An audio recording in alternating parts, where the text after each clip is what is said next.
John 11:25 says, I am the resurrection and the life. Whoever believes in me, though he die, yet shall he live.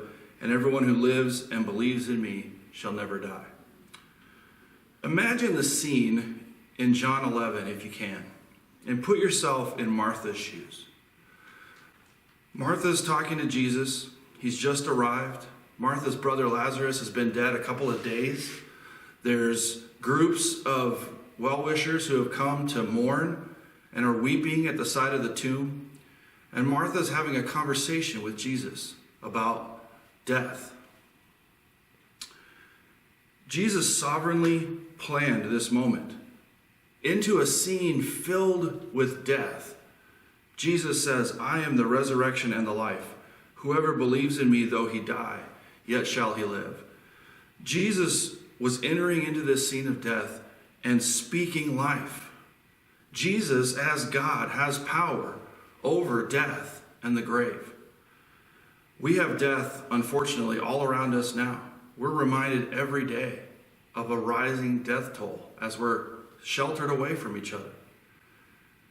Isn't it a relief, a breath of fresh air, that Jesus is stepping into this scene and speaking life to us and saying, I am the resurrection and the life. I have power over the grave. I have conquered death for you, and I can give you life.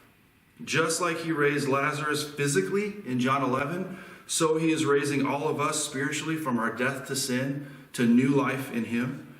And when he himself rose from the grave, just about a week later after this event, he conquered physical death for all of us for all time.